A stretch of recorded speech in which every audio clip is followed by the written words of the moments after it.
my name's Liz Pichon and I write and draw all the Tom Gates books. That's right, all 18 books. It's been 10 years, can you believe it, since the very first Tom Gates book came out, which was in 2011. And it's called The Brilliant World of Tom Gates. So as part of the whole celebration of celebrating all the books that have been out, I'm going to read to you from every single book. So a little section. We've got a new book coming out in February called 10 Tremendous Tales.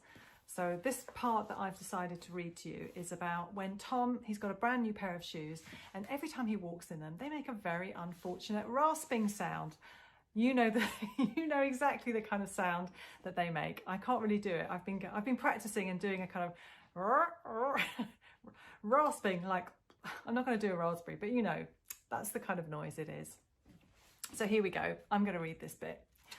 At first, my shoes were okay, but with every step, the noises get louder. So bad.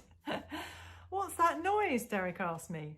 My shoes. Just ignore them, I tell him, which gets harder to do for both of us. My shoes make a horrible rasping sound all the way to school. Kids are pointing at me and people are staring down at my feet while I pretend that nothing is happening at all. Shoes? Check those shoes out. What's that? They're really noisy, aren't they? Derek says, like I didn't know that already. But then I remember my gym shoes. Oh, I forgot. I bought spare shoes and a note. I'll put them on right now. I'm so glad Mum suggested I bring them. I tip out the entire contents of my bag on the floor, and straight away Derek can tell something is wrong from the look on my face. What have you forgotten? He asks as I shake out my bag some more. Oh, everything. I've got no gym shoes, no note, no baby picture. So much for trying to stick to my list. Oh, why do I always forget things? I sigh. Derek tries to be helpful and makes a few suggestions. You could try putting your socks over your shoes. That might stop the noise. Or why don't you walk in a different way, like on tiptoes? Mr. Sprocket opens the door and begins ringing the bell for the start of the school day. I follow Derek inside on tiptoes, and I'm still rasping, just not as loudly as before. It's working, I whisper. Maybe nobody will notice my shoes after all. That's what I'm thinking, right up until I get to the corridor when everything changes.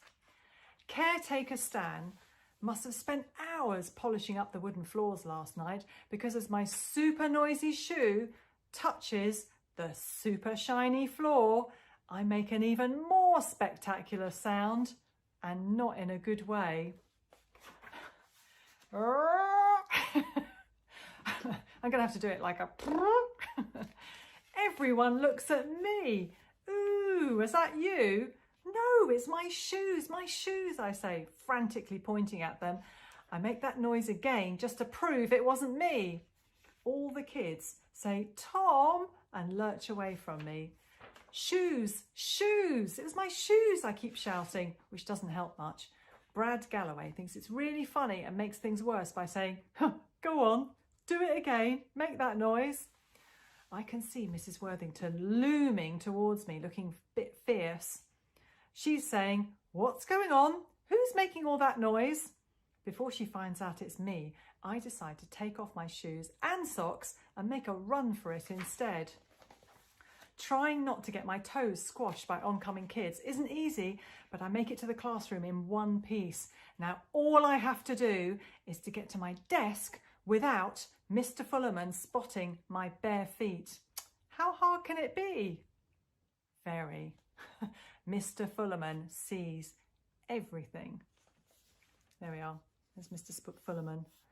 So basically, Tom's shoes are so noisy, he takes his shoes and his socks off, and he's walking around with bare feet, like you do. So there you go. That's a little bit from Family, Friends and Furry Creatures.